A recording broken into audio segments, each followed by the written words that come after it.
बिस्मिल्लाहिर्रहमानिर्रहीम। आज हम स्टार्ट करेंगे एक्सरसाइज 1.3 क्वेश्चन नंबर 4 से। तो चलिए अपनी क्वेश्चन से स्टार्ट करते हैं। बिस्मिल्लाहिर्रहमानिर्रहीम। एक्सरसाइज 1.3 क्वेश्चन नंबर 4 में ये कहा गया है कि find two numbers whose sum is 68 and difference is 22। कि आप दो नंबरों को फाइंड आउट करें जिनका सम 68 की इक्वल है और उनका डिफरेंस 22 की इक्वल है। अब वो दो नंबर हमें नहीं दिए गए। सबसे पहले हम उनको सपोज करेंगे और उसके बाद अपनी क्वेश्चन की कंडीशन के हिसाब से क्वेश्चन की स्टेटमेंट लिखेंगे। तो टू नंबर्स हमने फाइंड आउट करने हैं। सबसे पहले हम उन नंबरों को सपोज करेंगे। लेट करके सपोज किए जाते हैं। Let first number equal to x variable and second number equal to y variable. अब चूंकि अननोन नंबर्स हैं इसलिए हम वेरिएबल की फॉर्म में इसको सपोज करते हैं कि फर्स्ट नंबर हमारा एक्स है और सेकंड नंबर हमारा वाई है। अब कंडीशन क्या दी गई है कि उन दो नंबरों का सम 68 की इक्वल है। तो हम अपने क्वेश्चन की कंडीशन के हिसाब से चलेंगे अकॉर्डिंग टू गिवन कंडीशन।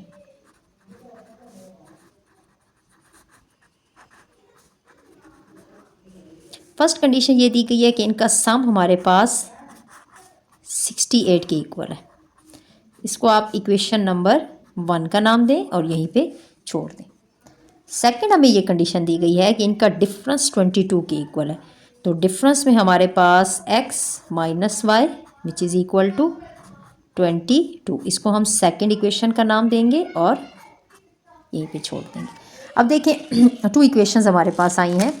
तो जब दो वेरिएबल होते हैं तो उसके अकॉर्डिंग हमारे पास इक्वेशंस भी टू होती हैं। तो उनको आपस में सॉल्व करने के बाद हम इन अननोन टर्म्स की वैल्यूज़ को फाइंड आउट करते हैं। तो यहाँ पे देखिए पहली equation x plus y equal to 68 और second equation x minus y which is equal to 22। अगर हम इन दोनों इक्वेशंस को ऐड कर लें तो हमारे लिए क्या आसानी होगी कि यहाँ पे फर्स्ट इक्वेशन में y पॉजिटिव है, सेकंड इक्वेशन में y नेगेटिव है। तो अगर हम इन दोनों इक्वेशन को ऐड कर लेंगे तो इजीली हमारा y कैंसिल हो जाएगा, जिससे हमारे पास x वेरिएबल की वैल्यू फाइंड आउट हो जाएगी। तो मैं इन दोनों इक्वेशंस को ऐड करती हूँ। One equation plus second equation. Plus means कि फर्स्ट इक्वेशन और सेकंड इक्वेशन को हम ऐड कर रहे हैं। अच्छा, जब भी इक्वेशंस को ऐड किया जाता है तो फिर इनके साइंस चेंज नहीं होते। जब इक्वेशन को सब्ट्रैक्ट किया जाता है तब साइंस की चेंजिंग होती है। वो फिर किसी क्वेश्चन में अगर इस टाइप का आएगा तो मैं आपको साथ एक्सप्लेन कर दूंगी। देखिए first equation and second equation दोनों को ऐड कर रहे हैं। एक वाई का साइन पॉजिटिव है, एक नेगेटिव है, दोनों की कैंसिलेशन हो जाएगी। एडिशन में क्या होगा, इसका कोफिशिएंट शो नहीं हो रहा, 1 है, ये भी 1 है, 1x and 1x 2x which is equal to 68 plus 22, 8 to 10, 1 इस पे प्लस 8 9। x की वैल्यू हमारे पास आएगी 90 डिवाइडेड बाय 2। ये 2 यहाँ पे मल्टीप्लाई हो रहा है ना, राइट साइड पे जाएगा, डिवाइड हो जाएगा। अब कटिंग करें इसकी, 2 1s are 2, 2 4s are 8 and 5s are 10, 2 45s are 90। x की वैल्यू हमारे पास आ गई है 45 और x हमारे पास क्या है, x हमारे पास फर्स्ट नंबर है। और अगर हमारे पास x की वैल्यू आ जाएगी तो हम इस x की वैल्यू को किसी भी इक्वेशन में पुट करके, आप इस x को फर्स्ट इक्वेशन में भी पुट कर सकते हैं, सेकंड में भी पुट कर सकते हैं, वहाँ से हम y की वैल्यू को फाइंड आउट कर सकते हैं। तो मैं पुट करती हूँ, put x equal to 45 in equation number 1। मैं इसको 1 में पुट कर रही हूँ। जब आप इसको 1 में पुट करते हैं सबसे पहले आपने इम्प्लाई 1 लिखना है। इम्प्लाई 1 मीन कि मैं पहली इक्वेशन को ले रही हूँ। इम्प्लाई 1 का ये मतलब है कि मैं यहाँ पे फर्स्ट इक्वेशन को लिखूँगी। तो फर्स्ट इक्वेशन मेरे पास x plus y which is equal to 68। अब देखिए x की वैल्यू 45 अब हमने फाइंड आउट की। x की जगह पे मैं 45 लिखूँगी प्लस y की जगह पे y लिखूँगी, क्योंकि y तो हमने फाइंड आउट करना है। And y which is equal to, ये कांस्टेंट है, ये कांस्टेंट है, कांस्टेंट को कांस्टेंट की तरफ लेके जाएं। अच्छा, अब एक और बात कि जब भी एक constant left to right shift होता है या राइट टू लेफ़्ट शिफ्ट होता है तो अब देखिए 45 को आपने राइट साइड पे लेके आना है ना, तो 65 जो पहले राइट साइड पे मौजूद है उसको पहले लिखा जाएगा। जो नंबर अपनी जगह चेंज करके शिफ्ट होगा वो बाद में लिखा जाएगा और अपना साइन चेंज करेगा। 45 लेफ्ट में पॉजिटिव है, राइट में आएगा नेगेटिव हो जाएगा।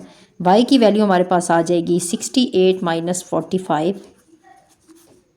3 2 23 और x हमारे पास फर्स्ट नंबर था और y हमारे पास सेकंड नंबर है।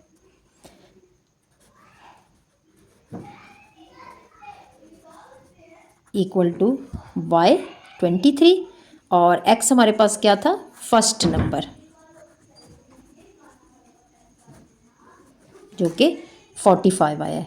तो हमें यही कहा गया था कि आप उन दो नंबरों को फाइंड आउट करें जिनका सम 68 और डिफरेंस 22 की इक्वल है। तो first number which is equal to 45 and second number which is equal to 23।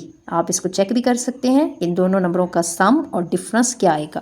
ठीक है, हम इसको चेक भी कर लेते हैं कि टेस्ट करते हैं कि हमारे पास इनका सम और डिफरेंस क्या आता है।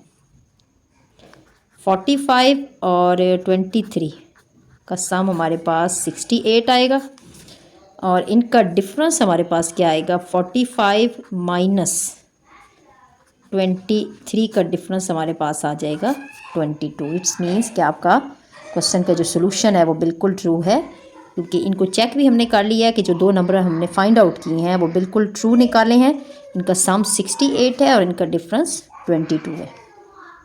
बिस्मिल्लाहिर्रहमानिर्रहीम। क्वेश्चन नंबर 5 की जो स्टेटमेंट है उसमें हमें ये बताया गया है कि the weather in Lahore was unusually warm during summer of 2024 कि 2024 में जो लाहौर का जो वेदर था वो अनयूजुअली बहुत ज़्यादा गर्म था। द टीवी न्यूज़ रिपोर्टेड कि जो टीवी न्यूज़ थे उन्होंने रिपोर्ट किया टेम्परेचर हमें क्या बताया गया है कि वो कितना हाई था, 48 degrees Celsius by using the formula. अब वो कह रहे हैं कि इस फार्मूले को आप यूज़ करें जो कि फ़ारेनहाइट का है, F equal to 9/5 degrees Celsius plus 32।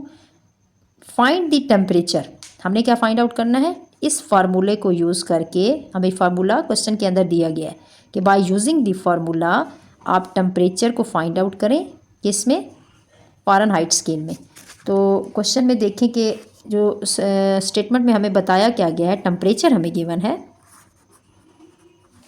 Given temperature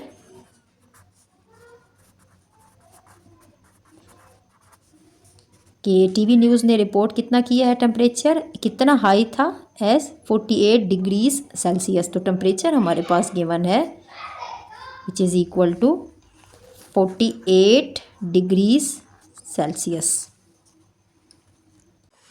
according to the given formula, हमें इस फार्मूले को यूज़ करना है जो कि हमें क्वेश्चन में दिया गया है। अकॉर्डिंग टू गिवन फार्मूला हमें टेम्परेचर को फ़ारेनहाइट स्केल में निकालना है। फार्मूला हमें गिवन है which is equal to 9/5 degrees Celsius plus 32 which is equal to 9/5।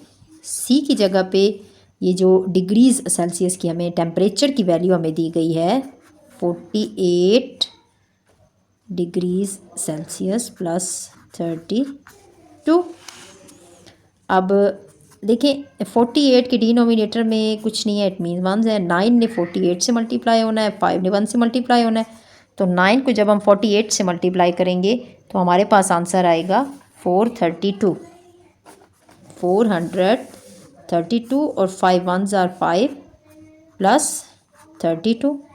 अच्छा 432 को 5 पे डिवाइड करें, 432 डिवाइडेड बाय 5। अच्छा 8 5s आर 42 और आपका टेबल इसमें 6 5s आर 30 माइनस हुआ 32 माइनस 32।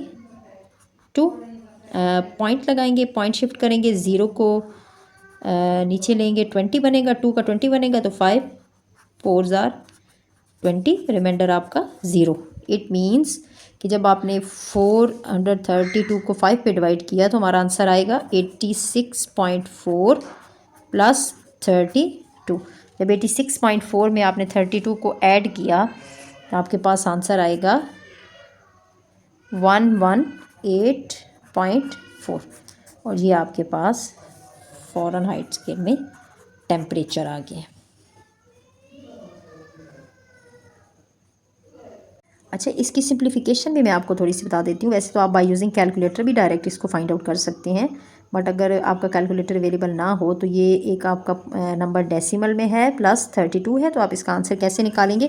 देखिए 86.4 और 32। अब 32 को आपने कहाँ पे पुट करना है? देखिए 32 को आपने डेसिमल में इस तरीके से पुट करेंगे कि 32 को आप लिख सकते हैं 32.0।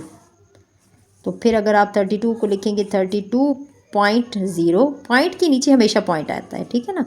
तो आप 32 को 86 के नीचे रखेंगे, पॉइंट के बाद आप 0 लगाएंगे, और जब आप इसकी एडिशन करेंगे ये 4.6 और 2 8, 8 प्लस 3 11, 118.4। रहीम, क्वेश्चन नंबर 6 की स्टेटमेंट देखें। The sum of the ages of father and son is 72 years. यहाँ तक आप स्टेटमेंट को पहले समझें कि इसकी स्टेटमेंट में ये कहा जा रहा है कि बाप और बेटे की जो एज है उसका सम 72 की इक्वल है, कि बाप और बेटे की जो एजेस हैं उसका सम 72 की इक्वल है। हमें फादर और सन की एजेस नहीं दी गई, तो हम सबसे पहले क्या करेंगे कि सन और फादर की एजेस को सपोज करेंगे, फिर अपनी गिवन कंडीशन की तरफ जाएंगे कि उसका सम 72 की इक्वल है। तो सबसे पहले तो सपोज करते हैं, लेट सन्स एज, कि बेटे की जो एज है is equal to x variable. अब फादर की भी एज हमें नहीं दी गई, तो हम फादर की एज को भी सपोज करेंगे, father's age is equal to Y. The sum of the ages of father and son, अब उनका सम क्या है? 72 की इक्वल है। तो according to the given condition, ये गिवन कंडीशन हमें दी गई है कि उनका सम जो है वो 72 की इक्वल है, according to given condition.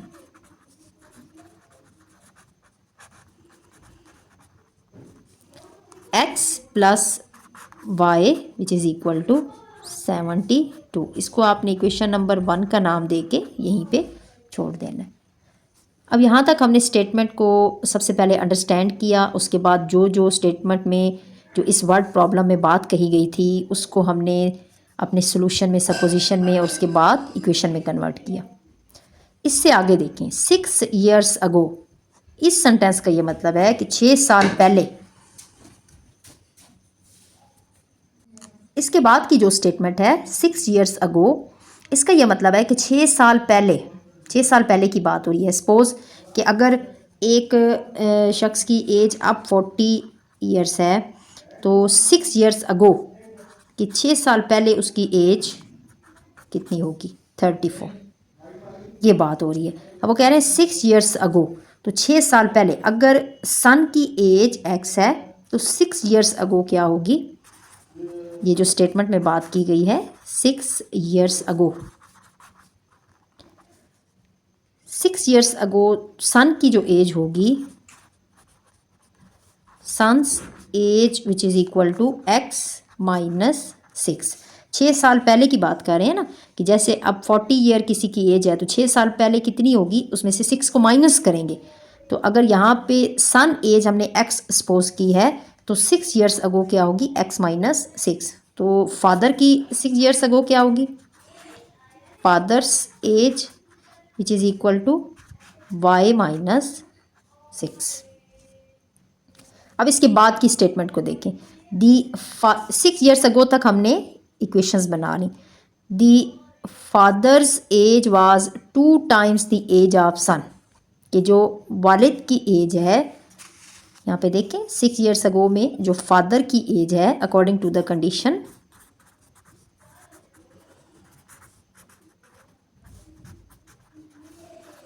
According to the given condition,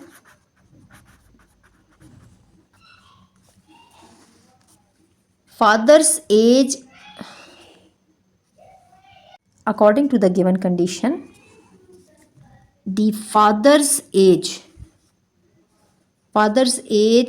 y minus 6 is equal to was 2 times the age of son, age of son x minus 6, और इसका 2 times 2 से मल्टीप्लाई करेंगे कि फादर्स एज वाज मीन्स की equals to 2 times of son's age x minus 6। अब यहाँ से equation बनाएंगे y minus 6 which is equal to 2 को मल्टीप्लाई करें x से 2x, 2 को 6 से करें 12। ये जो आपका कांस्टेंट है कांस्टेंट के पास शिफ्ट करें y minus 2x which is equal to minus 12 और 6 को इधर लेके आएंगे प्लस 6 हो जाएगा। अच्छा y minus 2x which is equal to 12 minus 12 plus 6 minus 6। अच्छा यहाँ पे भी इस इक्वेशन से भी आप अपना सोल्यूशन निकाल सकते हैं, बट अगर आप माइनस का साइन रिमूव करना चाहते हैं तो दोनों साइडों पे इसको आप इंटरचेंज करेंगे।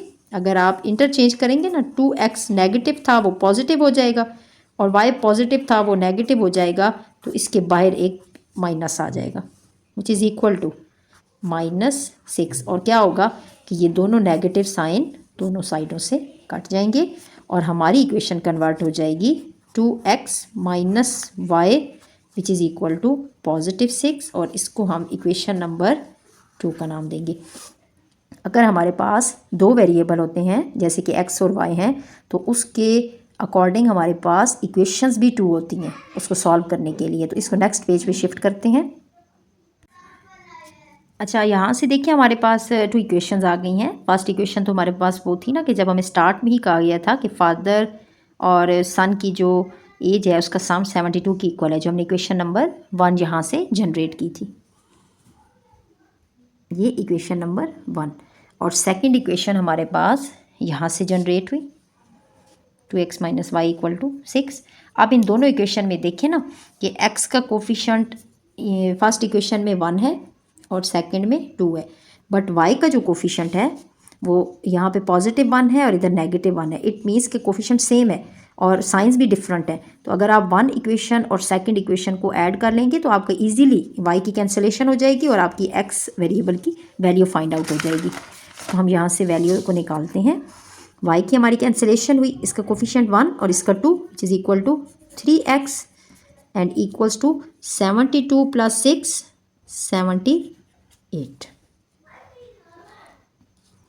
x की वैल्यू को फाइंड आउट करने के लिए ये जो 3 है 78 को डिवाइड करेगा और 78 को डिवाइड करने के बाद हमारे पास वैल्यू आएगी 3 2s are 6 माइनस और 7 6 1 18 एंड 6 3s are 18 मीन्स के रिमाइंडर हमारा 0 आ गया ना। जब आपने 78 को 3 पे डिवाइड किया तो आपका आंसर 26 आया।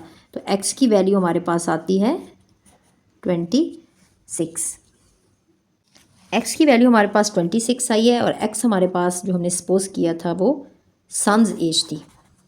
Sons age which is equal to x जिसको हमने x सपोज किया था और x की वैल्यू हमारे पास 26 आई है। लेकिन हमें जो बुक में जो हमसे बात की गई थी तो उसमें हमें ये कहा गया था कि what was the son's age 6 years ago, कि जो बेटी की एज है 6 years अगो 6 साल पहले की आपने निकालनी है। मीन्स के x तो हमने करंट सपोज की थी ना कि जो मौजूदा उसकी एज है वो x है और 6 years अगो x माइनस 6 है। तो ये जो सन्स एज x हमने निकाली है ये 26 है और 6 years अगो की जो आएगी 6 years ago which is equal to x minus 6 and x की जगह पे 26 minus 6 which is equal to 20। तो अगर बेटी की उम्र मौजूदा 26 हो तो 6 years अगो 6 साल पहले उसकी एज 20 थी। तो यही आपका आंसर है। इसको थोड़ा सा दोबारा से फ्रेश करते हैं इस क्वेश्चन को कि इसमें हमारे से क्या बात कही गई थी और हमने किस तरीके से इसको सॉल्व किया। सबसे पहली जो बात की गई है वो ये है कि जो फादर और सन की एजेस हैं उसका सम 72 की इक्वल है। तो चूँकि फादर और सन की एज तो हमें नहीं गिवन थी, हमने सबसे पहले उसको सपोज किया कि बेटी की उम्र x है तो बाप की उम्र y है, दोनों को एक एक वेरिएबल के सपोज किया। अब गिवन कंडीशन ये दी गई थी कि उनका सम 72 की इक्वल है, वो हमने एक कंडीशन बना ली, ठीक है। उसके बाद अगला जो नेक्स्ट लाइन में बात की थी 6 years अगो कि 6 साल पहले पे फिर आए कि अगर बेटे की एज x है तो 6 years 6 साल पहले उसकी एज x माइनस 6 होगी, ज़ाहिर है उसमें 6 माइनस होगा और बाप की एज y माइनस 6 होगी, जो फादर की एज है वो y में से 6 माइनस हो जाएगा। अच्छा, यहाँ तक बात हो गई। उसके बाद नेक्स्ट जो बात उसने की है स्टेटमेंट ने, the father's age was 2 times the age of the son. तो फादर की एज y माइनस 6 है, equal to 2 times age of son x minus 6। यहाँ से इसकी सिंप्लीफिकेशन के बाद हमारे पास एक इक्वेशन जनरेट हुई जो कि 2x minus Y equal to 6 है। उसके बाद दो इक्वेशंस हमारे पास बनती हैं। जब दो वेरिएबल फाइंड आउट करने होते हैं तो उसके अकॉर्डिंग 2 ही इक्वेशंस हमारे पास मौजूद होनी चाहिए, तभी हमारी इक्वेशंस आपस में प्लस माइनस होती हैं और हमारे पास दोनों वेरिएबल्स की वैल्यू फाइंड आउट होती है। अच्छा, यहाँ से y की कैंसिलेशन के बाद x की वैल्यू हमारे पास फाइंड आउट हुई। अब x जो एज थी ना वो सन की थी मौजूदा। अब सन की एज हमें कही गई है कि 6 ईयर्स पहले की निकालनी है, 6 साल पहले की। तो अगर हम करंट एज निकाल लेंगे कि मौजूदा उम्र सन की 26 है, तो 6 ईयर्स अगो 6 साल पहले की एज 20 होगी, और यही हमारा आंसर है। ये जो वर्ड प्रॉब्लम के क्वेश्चंस होते हैं इसको बहुत अच्छे से पहले इसकी जो स्टेटमेंट होती है उसको अंडरस्टैंड करते हैं और उसके बाद उसको अपने सोल्यूशन में जाके इक्वेशन में कन्वर्ट करते हैं और मैथमेटिकली फिर सॉल्व किया जाता है।